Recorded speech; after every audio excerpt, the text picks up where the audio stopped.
All right. Good evening, North Bethany County Service District for Roads. So I will call us to order here and do a roll call. So Commissioner Fye, Present. Commissioner Treese, Here. Chair Harrington, Here. Bruce Young, Here. Sarah Beachy, Here. and online Alicia Gruber. Alicia, can you hear us? Here, yes, I can. And Mahesh Kudata. Mahesh, can you hear us? Yes, I can hear. All right, and Commissioner Rogers in the room. So we have a quorum of 8. So Commissioner Angie, I'll turn it over to you. Thank you, Clerk Moss. And can you pull up the slide deck, please?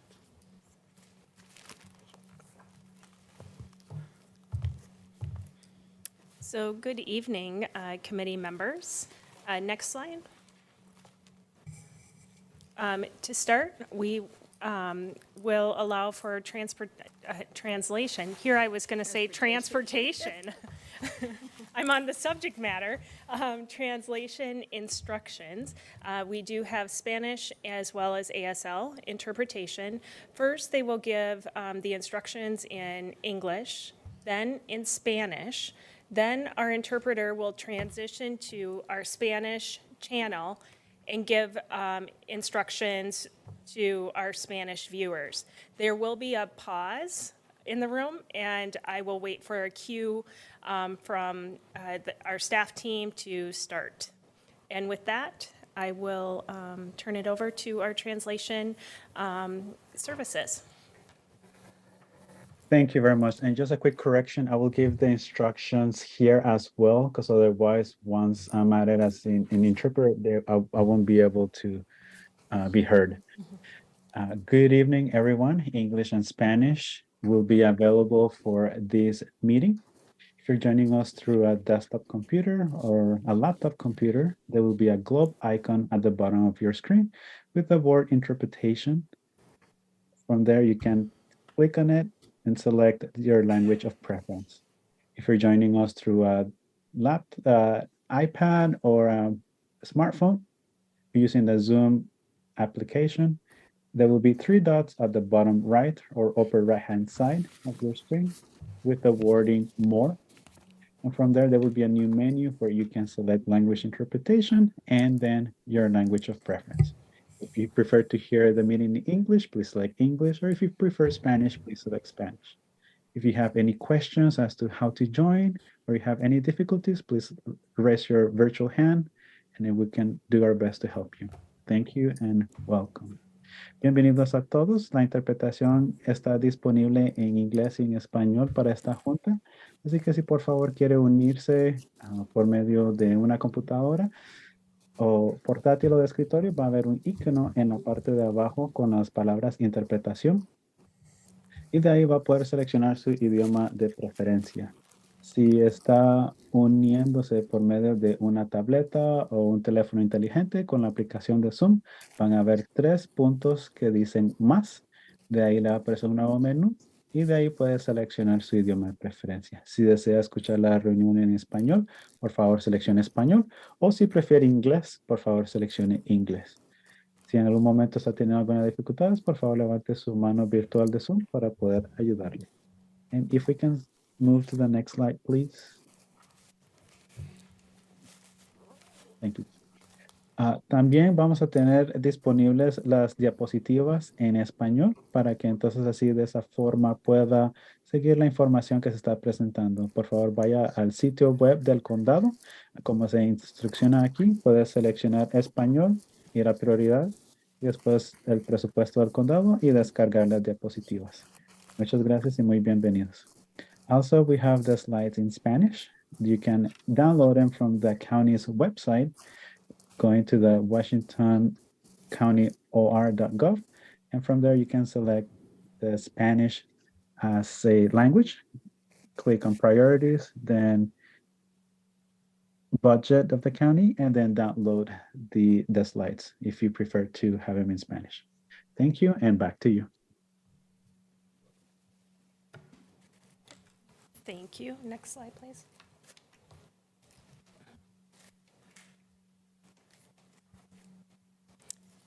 So I transmitted the full proposed budget message on the evening of May 8th of 2023.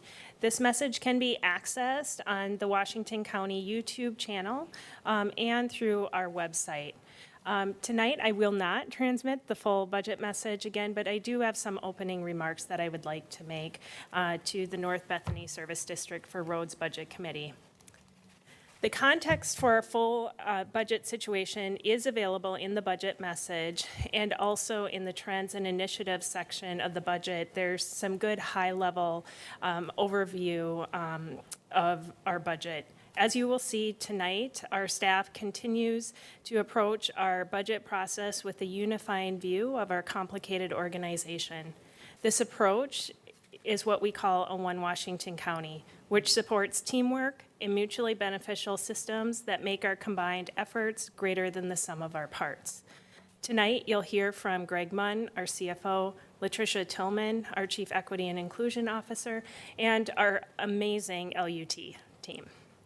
I'm grateful for the hundreds of hours of staff time and care devoted to the construction of this proposed budget and supporting the principle that we are a One Washington County organization serving the same community.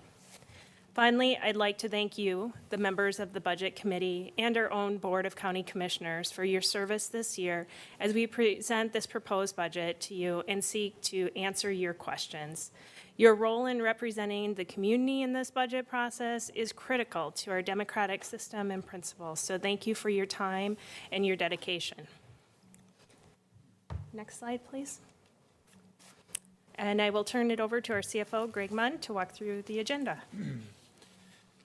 Thank you very much, and I just want to express thank you to the Budget Committee members for serving on this as part of this important part of our overall budget and financial operation at the county. It's a big job. It happens once a year, but there's a lot of work that goes into it, so I appreciate you serving on the Budget Committee.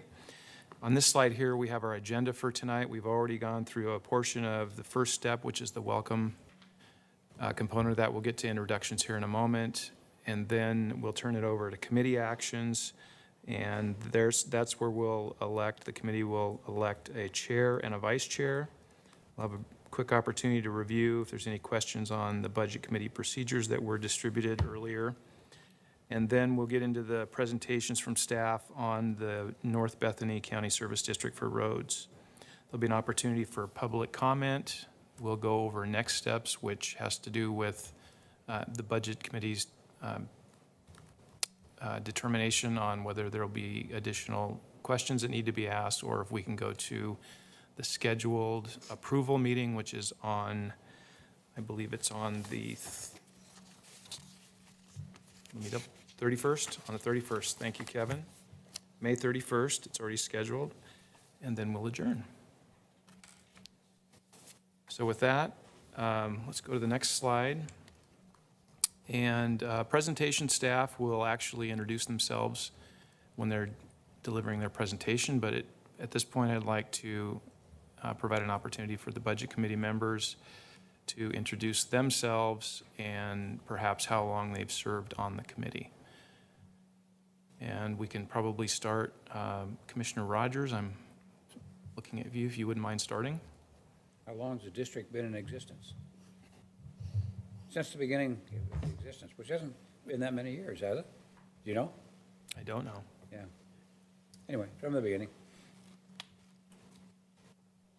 I think you're supposed to say your name and. Oh, I'm supposed to say my name and who I am. He already introduced. I'm Roy Rogers. I'm a Washington County Commissioner. I represent the southeastern quadrant of the county. And I'm Nafisa Fai, Commissioner for District 1, and this is my third budget session. I'm Bruce Young. I live in North Bethany, and this is technically my second, but last year we were sort of out of touch with everybody. My name is Sarah Beachy. I think I've been on it 5 years so far. I'm Pam Treese. I'm Commissioner for District 2, that includes Bethany. And I know that Ms. Beachy has been at least 5 years, because I've been 5 years, and you've been there every year that I've been here, so maybe even more. I think I was on before with Greg. Good evening, I'm Catherine Harrington, the elected chair of the Washington County Board of Commissioners. I lived in the Bethany area when North Bethany was first being planned, and the expansion of the urban growth boundary to include North Bethany. We're all grateful for the prior county commission, including Commissioner Roy Rogers, for the formation of this special district. Thank you. And Kevin, are there committee members online? Yes, there is. Alicia, do you want to go first? Sure. Hi, I'm Alicia Gruber. I'm a North Bethany resident, and this is my second. Mahesh, would you like to go next? Yeah, absolutely. Yeah, my name is Mahesh Udata. I live in North Bethany. This is the first time I'm onboarded into budget committee for North Bethany. So I'm also work on other committees. So that's what about myself. Thank you. Dan Reed? Yes, hi. This is Dan Reed. I'm a North Bethany resident, and I believe I've also been on this committee as long as it's existed, so probably 6 or 7 years, same as Sarah and Commissioner Rogers. Thank you, Dan. And I'll announce Commissioner Willie is going to try to join us before the end of this, but may be excused. Great, thank you. Okay, with that, I'll turn it over to Sarah Beachy to conduct as the past chair of the Budget Committee, to conduct the elections for this year's chair. Good evening. So we will open up the floor for nominations for the new chair for this year. Chair, I would like to nominate you to be chair again. Thank you. Okay, we have one nomination from Commissioner Treese. Do we have any others? I would just second that motion, Okay. or make the motion, I'll make the motion. and I'll second it. All right. Thank you very much, Commissioner Harrington, for a second. Do we have any others from the committee? Okay. All right. If that's all we have, everyone, if you would. Okay, I get my phrasing right. If everyone in favor, say aye. Aye. Any opposed? The motion passes. Thank you. And we also are including this year a vice chair position for election. So I would like to go ahead and nominate Dan Reed for the vice chair. Do we have a second? I second that. Thank you, Commissioner Treese. We have a second. Are there any other nominations from the floor? Okay, seeing none, all in favor, say aye. Aye. Aye. Any opposed? All right, the motion passes. We have a new chair and vice chair. Thank you, Dan, for volunteering for that position today, too. All right. Thank you for the nomination. Oh, I now have a gavel. All right. So now we will review the committee procedures. These were sent in advance and are included in the materials in your packet. They look like this, if you have a hard copy. So are there any questions on the procedures for our committee this evening? Okay. Hearing none, we'll move on to the guidelines for community input. Those will occur toward the end of the meeting so the public can hear and refer to presentations and discussions. There'll be 2 minutes per individual and 5 minutes per organization. And now I think we'll turn it over to Ms. Tillman.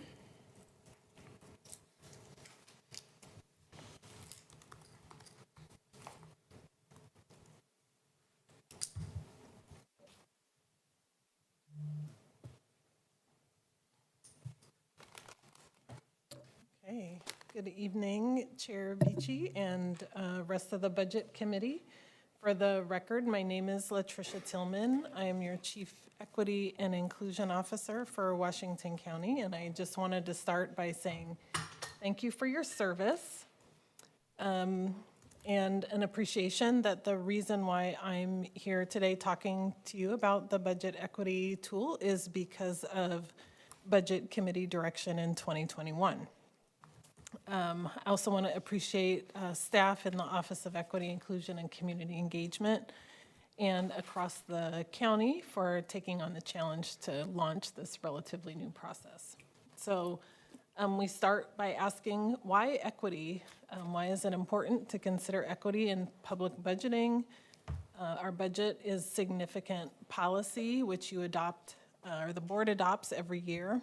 In alignment with the county's equity resolution, the board has committed to providing leadership to make Washington County more equitable and inclusive to all marginalized groups and spending the public's dollars in a way that maximizes benefit for the entire county.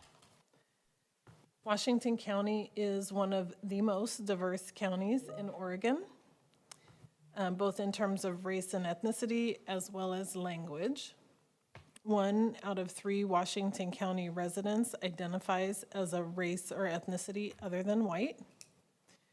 And approximately 93,000 Washington County residents speak a language other than English at home. So while we're not the most diverse, we are among the most linguistically, racially, ethnically diverse counties in Oregon. Additionally, there's a significant income gap, and so we know that there are inequities that cut across the various aspects of Washington County business. 1 in 10 Alaska Native American Indian households and 1 in 10 Black African American households have incomes less than $15,000 a year, which is twice the Washington County average across all races. So when we're thinking about equity, we're thinking about data-informed decision-making, so really looking at understanding where the inequities actually exist by looking at our data, being transparent about our deliberations and our decision-making, as well as engaging the community. We are looking at equity in access, quality, and outcomes. And so who has access to Washington County services? How are those services meeting the unique cultural norms, values, and social positioning of our diverse communities? And how are our investments transforming the environments that create and sustain inequities? As well as what is the result of our investments? How do we know we are actually moving towards equity in the outcomes that we are investing in? Next slide, please. Okay, so this is the second year that we have done the budget equity tool, and the tool has evolved between year 1 and year 2 based on the feedback of staff. Initially, we focused on the areas of civil rights, data, community engagement, quality of services, and targeted resources for all organization units that had budget that include personnel.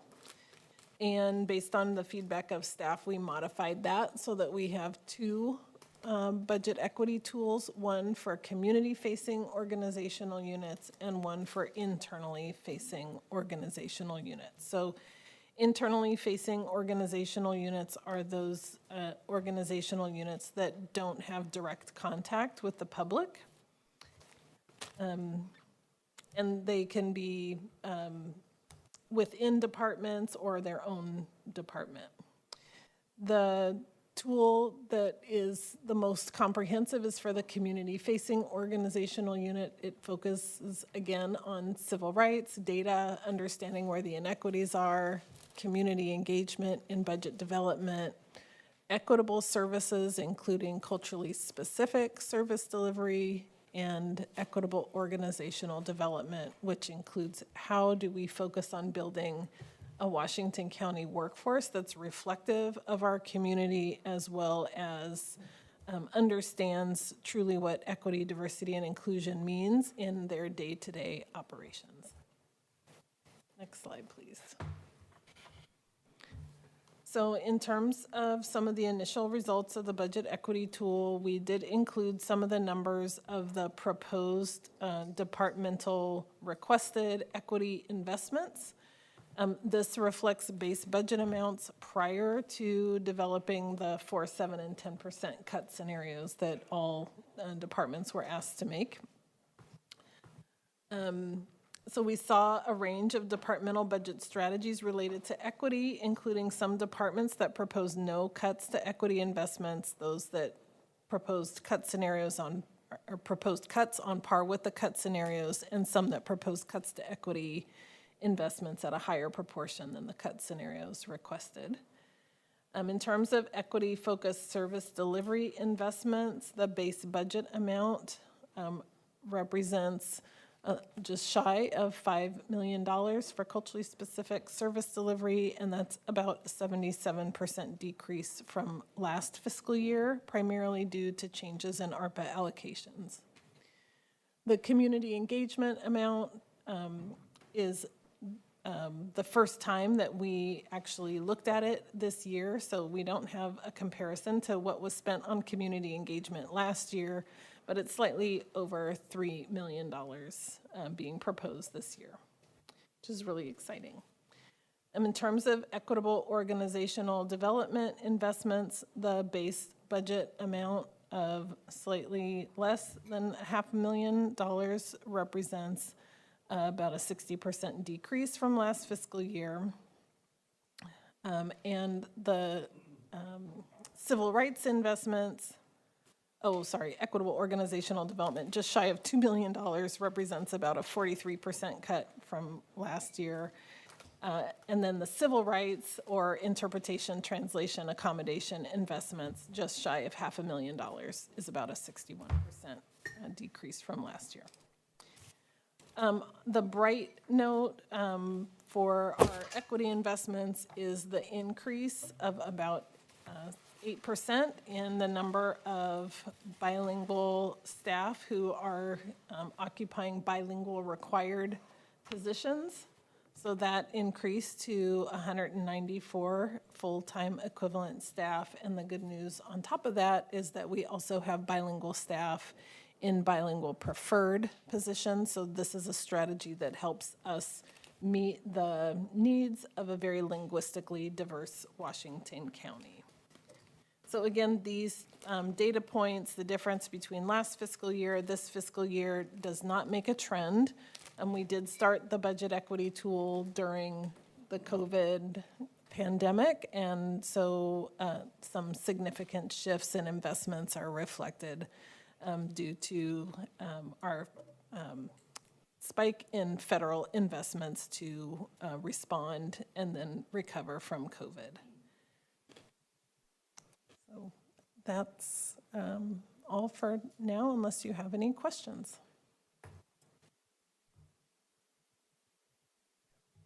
Thank you very much. Do we have any questions? Check online, too. Oh, yeah. Anyone online have any questions?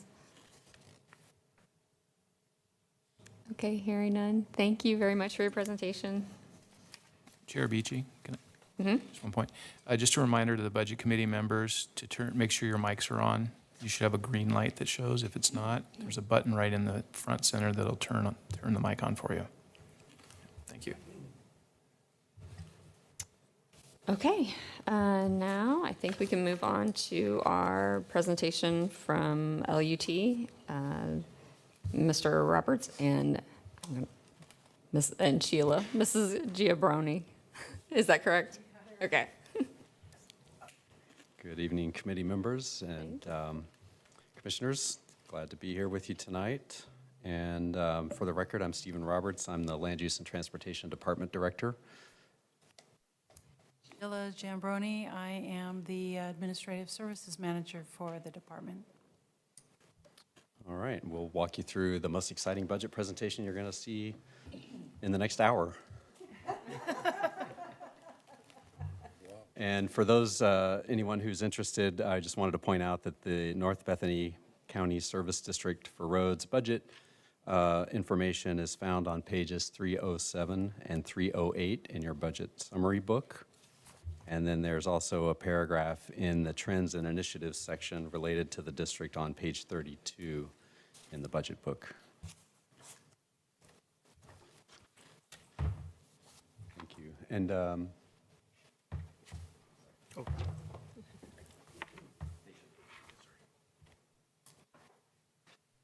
got to get my tech in order. Okay. So just a quick overview about the district. So the district actually covers the North Bethany sub-area in our Bethany community plan. And this sub-area was planned as a discrete area back in the mid-2000s, early 2010s, as the North Bethany area largely was brought into the urban growth boundary in 2006.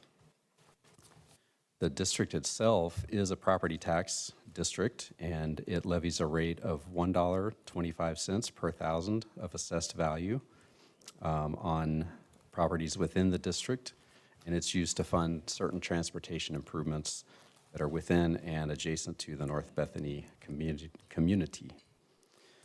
There is a project list that was adopted as a part of the board-adopted North Bethany Transportation Funding Strategy, which was approved in 2011.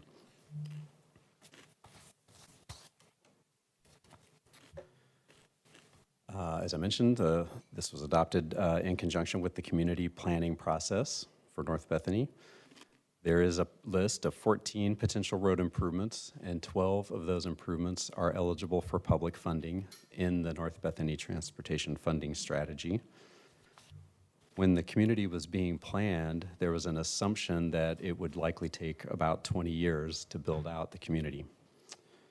And the plan was for these revenues through these various funding sources that I'll touch on to accrue over time incrementally. And the funding sources that are a part of that funding strategy include what's called the Transportation Development Tax. That's a county-wide charge implemented as a tax, but it is essentially also a system development charge. And that's essentially a fee that developers pay, and it's designed to help offset costs for infrastructure improvements that are needed to support growth. In the North Bethany community, part of the funding strategy included a supplemental transportation system development charge specific to this area. And just very quickly before we moved on, I just wanted to give you just a sense of magnitude. So that the transportation development tax as of July 1 will be about $10,600 per single dwelling.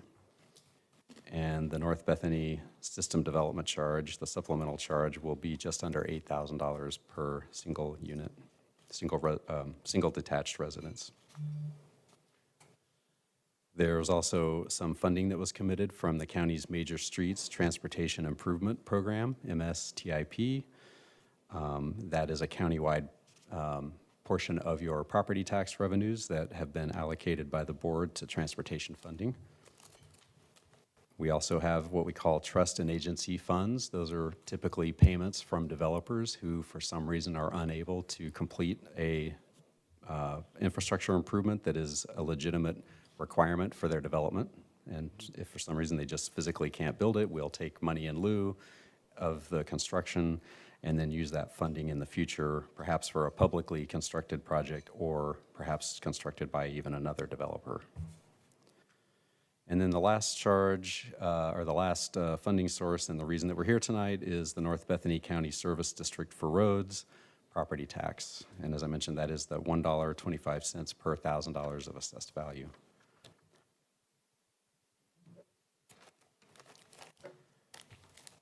So where are we now with the community build out? So I mentioned it was going to take, we thought, about 20 years to build out. Due to a variety of timing circumstances, we were finishing the planning for this community just as we came out of the Great Recession. There was a lot of pent-up demand for single-family housing and newer apartments and housing units. So the community really was able to take off very quickly. We finalized the community plan in 2012, and then development really began in 2013 and 2014. And about 9 years into an assumed 20-year build-out, we've already permitted about 72% of the total units that we expect to be developed in that area. And the first number that you see there, the 93%, that's actually units that have their land use entitlements. So typically you need a land use entitlement, and then later you obtain building permits. So the first number is land use entitlements. The second number is actual permits. Moving quickly. And you've seen this map before, those of you who've been on the committee, and we just use this as a tool to provide a little bit of a status update each year.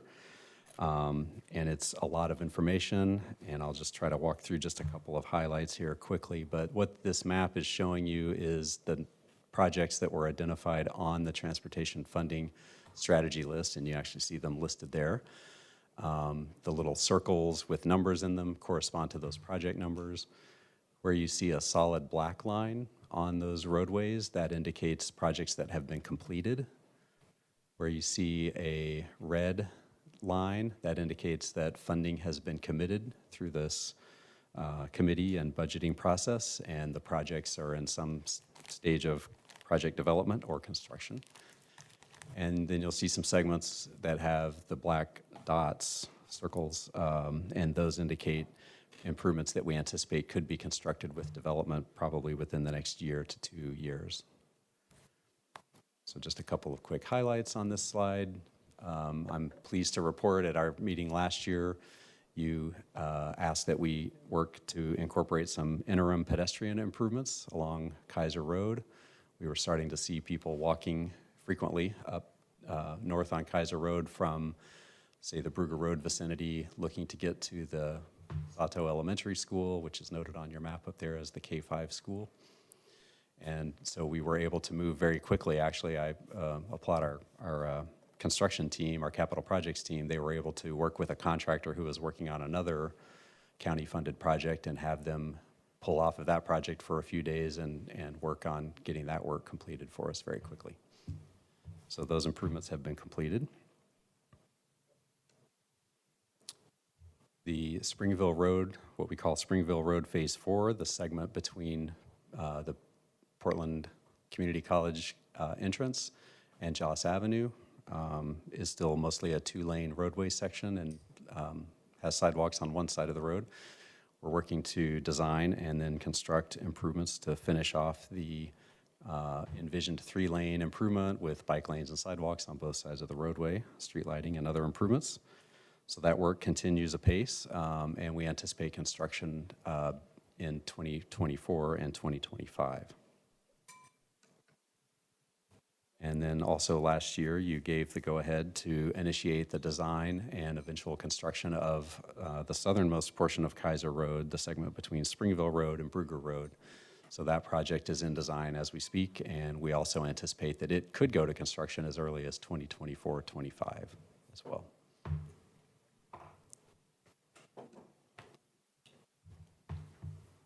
And then I think it's important to just, this is always helpful to me, just to try to help conceptualize the way this budget fund works. It is a little bit of a collection point, if you will. So as I mentioned, we have multiple funding sources as a part of our funding strategy. And so we do collect the North Bethany Transportation System Development Charges, the Transportation Development Tax, and Trust and Agency funds. Those funds typically are moved from those budget funds into the North Bethany County Service District for Roads Fund, Fund 215. We hold those revenues there, and then we actually house the capital projects where we're actually expending those revenues to build those selected projects using that fund as their home, if you will.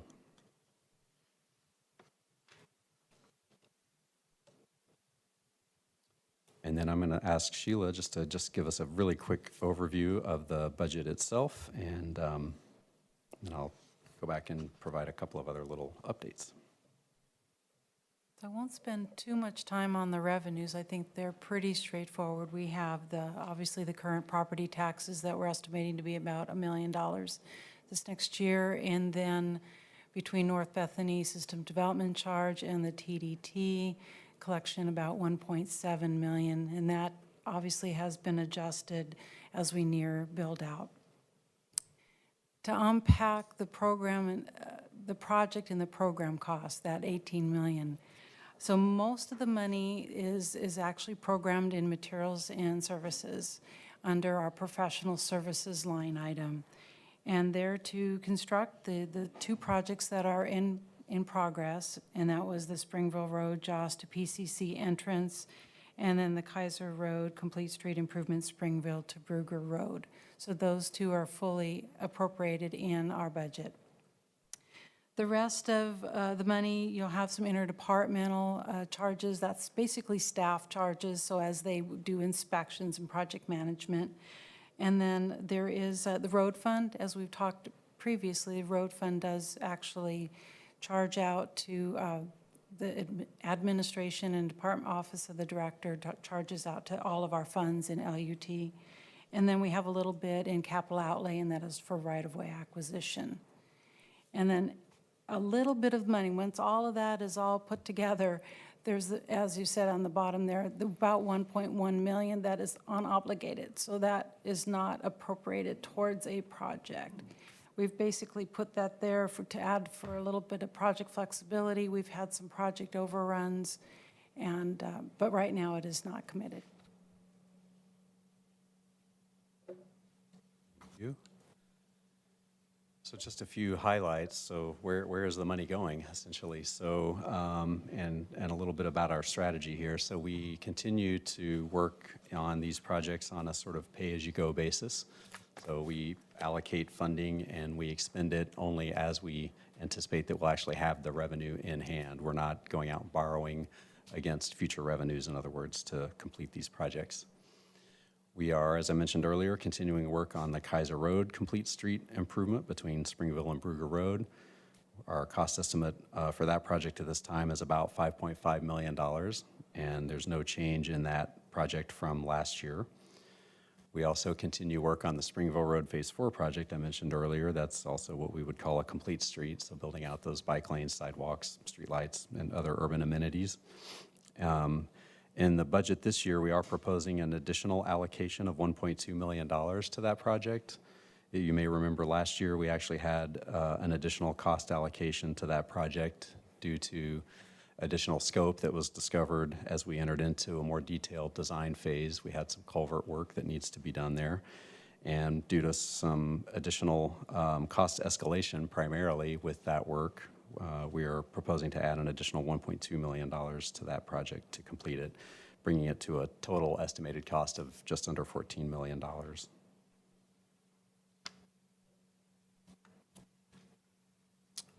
And that gets us to our questions and discussion. Question? Is your mic? It's on. The total you're talking about a project program cost, does that include that 1.2 million additional that you're talking about? That's in that, yes. Okay. So in other words, this figure at the bottom in red outline is what we're talking to for additional future? No, that's the only amount of money that is not appropriated towards a project. Right. Everything, but it is included in the total budget. Sure, but I'm just saying, does that give us the leeway to spend any or all of that money on yet another project? Or do we need to keep it aside for just in case? That's a good question. So because it is essentially, as Sheila said, it is unallocated, in theory, yes, it could be used to potentially select another project. The challenge I would say that we have at this point is that we do find ourselves in an environment with really rapid cost escalation. And so I personally and professionally would feel better about just leaving that money in the unallocated bucket for right now. I don't see any cheap projects on this list anyway, so. That's right. And then I was just going to say that's the other that's the other side of that coin. The I just projects wanted are to all clarify that, that's all. multi-million-dollar projects. Yeah. Good question. Thank you. Yeah, I have a question, or maybe two. Yes, Commissioner Rogers. My memory still is good about back about 10, 12 years ago, and I recall the expectation was going to be that all of these roads were going to be completed. And we know that we've not done it quite as quickly because the revenues haven't come in quite as quickly as we thought they were. In those days, everybody thought it was going to be built out almost instantaneously. So here's my questions. Out of your program costs for this coming year, that $18 million, how much of that's really going to occur in 23-4? Because you're throwing in everything that you think you might have on this project. So you're not burning all $18 million in 23-4. No. It's likely that the construction for those two projects that are in design right now really gets started, and the larger spending for those projects would occur in the 24-25 budget year. So I would Sheila could potentially verify those numbers, and we certainly can follow up if we don't have it at our fingertips. But I think the actual project spending this year is going to be probably something more like in the $2 to $3 to $4 million range. So there's another $14 million of carryover that you're calling it expenditures, but it's just because you've put the entire project in there. So that's where you're getting. I like your slide 17. It's a little easy to read, starting. The other thing is what, just for my edification, I never thought we could do all the projects that we're being asked for out there. If you're going to, at this date, have, what you're proposing is 18 million, maybe you got $1 million of additional overage, additional 1.2 of contingency, if you want to call it that, or additional monies, and understanding costs are rising 8 to 15%, somewhere in that vicinity. What's the plan if you only are getting in a couple $1 million a year and your costs pump up to 25 million? Do you have one that you can share with the Budget Committee? Are you going to delay construction? Is the Board of Commissioners going to hear from those folks about, gee, you haven't delivered, you told me you're going to deliver, you had this fancy plan of all the revenues coming. So what's going to happen after 23-4? That's an excellent question, Commissioner. I think I'll be speculating a little bit here, but we'd obviously need to check back in with the board and get direction on how we would proceed more specifically. But I think the options that would be open to us would be, as you say, to just slow down and deliver projects, wait for money to accumulate, and then go out and build selected projects. There are different ways to fund and finance transportation, and we'll be talking a lot more about that in a variety of fronts here. So there is an ongoing property tax revenue stream associated with the district, and so there is the opportunity that you could go out and finance a project with the property tax funds to repay those bonds or to repay that debt. So there's a couple of different paths that we could take, and I think we'll just need to give that some thought as we start to, I think, understand more specifically what the cost implications of the two projects that we've currently committed to, ensure that we're actually able to deliver those in something close to the cost that we have assumed here, and then establish and evaluate, rather, what our future looks like for the district. Madam Chair, if I could follow up with one more question. Yes. And here's the important one in my mind after I want to hear what you had to say. As you know, these special districts are financed internally by themselves. That's the idea. Those of us in other parts of the county shouldn't be financing them. That's not the way it works. That wasn't the way it was intended. So are you going to, or is there any discussion about changing the rate of assessment of property taxes so that you don't run into the scenario that I just talked about?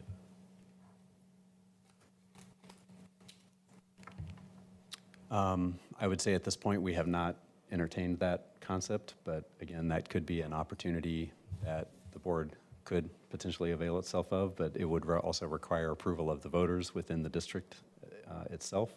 So there would be work to be done there, but that is also within the realm of possibility for sure. Thank you, Madam Chair. I didn't want to belabor that, but we're seeing it on other special revenue funds or in areas where the revenues aren't high enough, and you either go back to those district folks and say, we can't deliver what you thought we were going to deliver, or you're going to raise taxes, one or the other. And I'm trying to put that clue in people's minds and plant that seed for the future. Right, I understand where you're going. And I think I had the general question of, once we look at the projects that have already been funded and are being taken care of, I think this, you know, and this again was 10 years ago, 11 years ago, estimation that all these projects would cost $69 million. What we found is that there's been, you know, as construction has occurred, we have not incurred a lot of these costs, actually. So that was kind of, I have a follow-up question of, if we eliminate what's been done and what we know is being worked on at this time, where are we in that long-term budget? If we were to, you know, we can figure out what the county will probably have to do ourselves versus developers. So that's kind of my question of, where do we think our forecasts are on what we're going to be responsible for, and if our funds are going to be able to cover that, knowing that a lot of this has been actually taken care of. We're not going to incur a lot of these costs. So that was kind of my general question to follow up, to make sure that we are within budget long-term. Yeah, that's a good question. And I think probably the best way to answer that might be to update the work that we did last year. I think in response to probably a similar question, we can update that assessment of the costs and then potential remaining cost to complete estimates. I don't think there's been really a significant change other than this additional increase, the $1.2 million increase in the Springville project this year. But we can certainly update that information and provide it back to the committee members and post that to the budget page. Yeah, I think that'd be really helpful to know where our money's going, and you know what we're looking for, that our costs will be, and you know, in all reality, once we eliminate the projects that have already been worked on. Other committee members, do you have questions? I have a few, so I can save mine to last. Is there anyone online? Yeah, I have a question. Yes, Mr. Reed. Thanks. Yeah, just wondering about the cost increases on the Springville Road project. I know that's kind of a reality of construction business nowadays. You know, cost escalations everywhere, but is it the big picture? Is it just a matter of increased material costs, or are there labor costs increasing as well? And has the project team looked at any options for value engineering, things like that, to bring those cost increases down? Mm-hmm. Yeah, those are great questions. Thank you, Mr. Reed. I think Could you repeat the questions for me? The Sure. swing set. We got a little swing feedback. Yes. Yeah, as I understood it, the question really was around what were some of the costs or the drivers behind the additional cost increase for the Springville Road project? And then are there opportunities to consider value engineering and other reduction methods to help control those costs? Does that sound about right? Yeah. So I think to the first part of that question, really we're seeing escalation just across the board. We have seen it in the consulting costs for our designers and engineering and environmental specialists that work with us on these projects. We've seen it in materials, we've seen it in our staff costs, we've seen it in right-of-way. So when we have to purchase property, that's been a significant percentage increase just in property values. And then all of the materials and labor. So it's really just all costs are increasing. I think specifically to the Springville project last year, the additional cost, the primary driver was additional culvert replacement work. We had anticipated, based on a very preliminary assessment, that existing culverts could probably be reused and extended. And as we went in and did further analysis of those culverts, we concluded that they simply couldn't be reused and had to be reconstructed. And so I don't know specifically what the $1.2 million is, but my understanding generally is that it really just relates back to assuming that we're going to see higher construction costs across the board, not driven by a change in the design. And I do, to the second part of the question around sort of value engineering and looking for opportunities to reduce costs, that's a standard practice as a part of our projects. We really do try to be judicious about not overbuilding these projects to the extent that we can, and really being strategic about how we maximize the return on our investment. Thank you.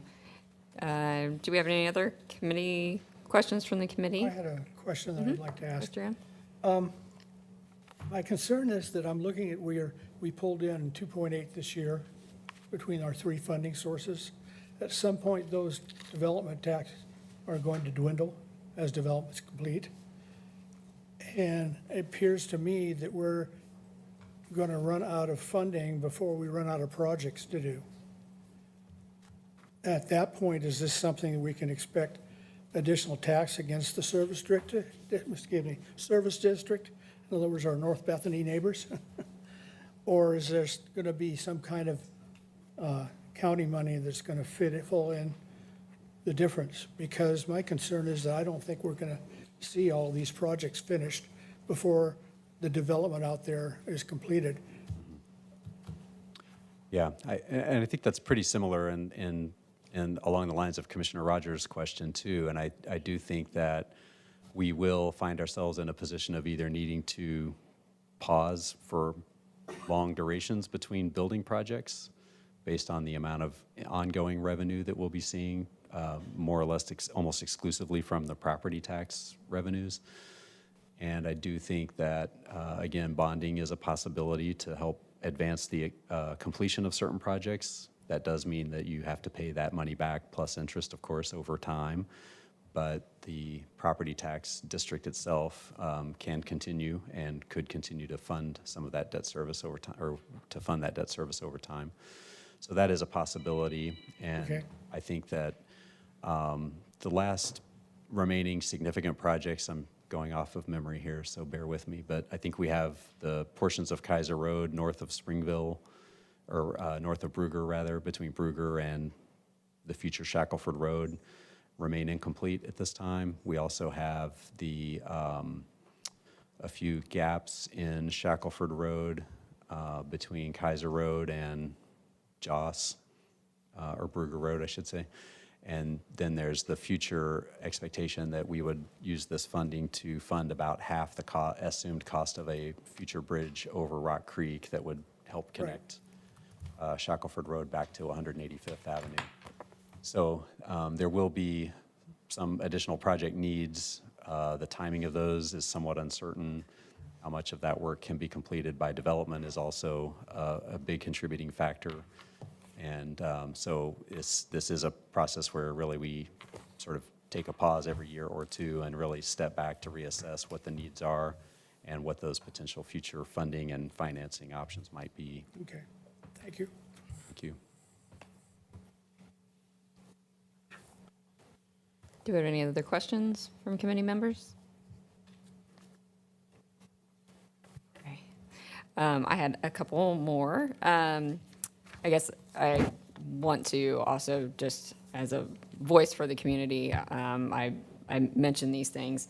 As we see the two planned projects that we have funded, Section 3 and half of 6, I think we had approved the PCC to Joss earlier than the Springville project, assuming that it would get started hopefully a year. I think we had originally thought like a year ago. So now we're looking at having two major construction projects in that area that could collide. Is that correct? Yes, there's that possibility. I do think that we want to be mindful of the potential traffic impacts of having those two projects underway at the same time. Mm-hmm. I do know with Springville Road in particular, we're going to have a couple of closures, roadway closures, complete closures, as we replace those culverts. So we want to certainly be mindful of not having both of those roadways in a challenging situation at the same time. So as we get closer to having the two projects designed and ready to actually bid for construction, I think that we're going to work pretty closely on making sure that the schedules for the two projects are coordinated in such a way that it won't create problems. Okay. Yeah, that was a big concern. I just can't imagine. both of those being back to back. So that would be great if that can just be taken in consideration on the timing of it, and especially during schools and buses and all those things that go through there. And I wanted to ask about Project 2 on the map, Shackelford, and its prognosis for completion right now. I know seems like there's a road. I haven't actually walked through it in a while, but do we expect that the developers are finishing that? Again, the uncertainty around the timing of development is a thing that we just don't really have a good handle on. I do speak with one of the interested parties in some of those development tracts up there periodically, and at this point, I haven't gotten an indication that there's any near-term activity pending on those properties. But some portions of Shackelford Road have been extended recently. So, in fact, on that slide where the circle with the number 2, we actually should have updated that map. That line should actually be a solid line showing it complete from Brugger Road all the way over right about to where that number 2 is on the map. Okay, yeah. So there are still those remaining gaps. I walk through there sometimes. Yeah. And there's Just to a check on things. subdivision that's recently been completed, or the streets have recently been completed or are being completed now. And there is a sort of circuitous route that you could walk through there to make a connection from Shackelford Road out to Kaiser Road at this point too. So the connections are happening incrementally over time.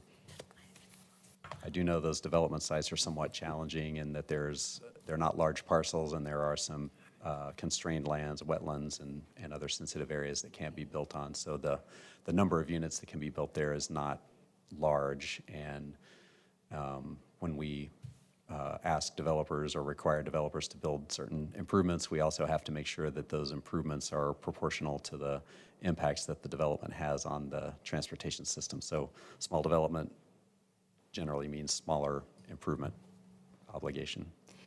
Right. As things have gotten built out north of Shackelford, I'd say the traffic the traffic on Brugger has been really pressed, and because it is a narrower street and the turn is very precarious as it is, most people come out and are turning right, and it's so that.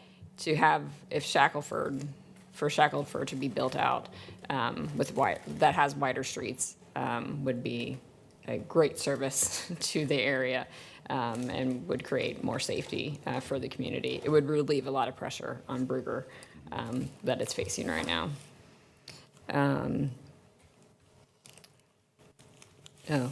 Which the follow-up to that is the Kaiser, the Brugger to Shackelford section. You started to talk about it, and we've authorized funding for that southern section, Brugger to Springville. But, and I know there's been some incremental development on the west side, but where that juncture of Brugger and Kaiser has just become more and more. The traffic is heavier and heavier, especially with the development now north of Sato.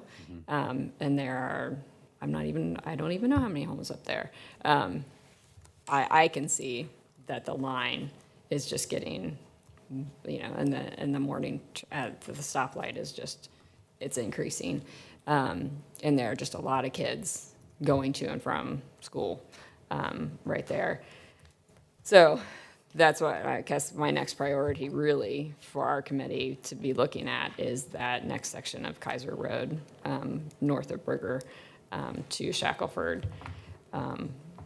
It's getting more and more dangerous up there. And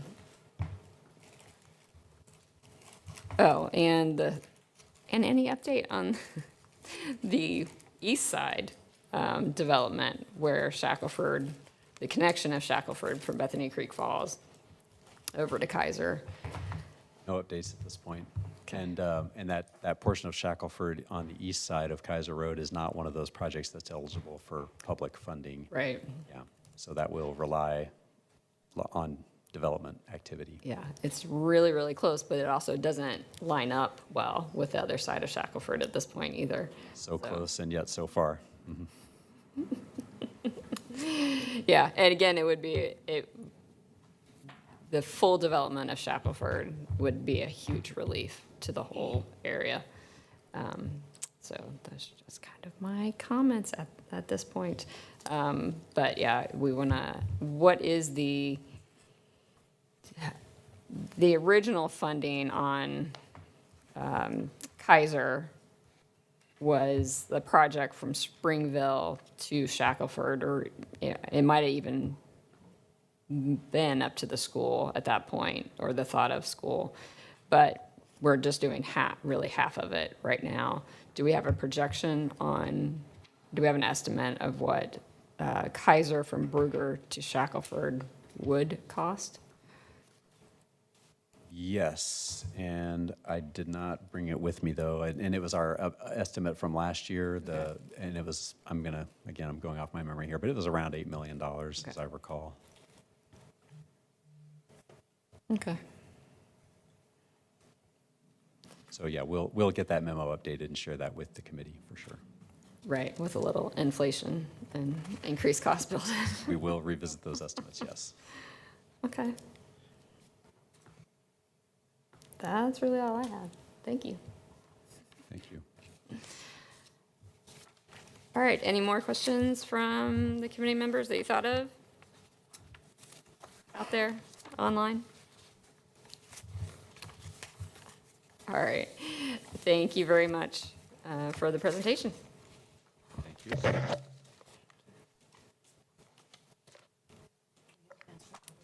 All right. Okay, and do we have any community input here or in person or online? Right, Chair Beachy, I did not see anyone sign up in the, sir, come forward if you want to provide comment for up to 2 minutes on North Bethany County Service District Roads presentation you heard. This is for the West Slope Library? No, that'll be our next meeting. Yes, thank you. So not seeing anyone else in the room, would anyone on Zoom like to provide public comment on the County Service District for Roads for North Bethany? I'll give you just a moment to utilize raise hand function. Not seeing any hands, Chair Beachy. This place for all the people there for the next one. Okay. No community, nothing online then? Okay. All right, well, for our next steps, we are meeting on May 31st at 5:30 and to approve our budget. And I think we'll get a couple of updates from LUT in the meantime. But for now, we are adjourned. Thank you all.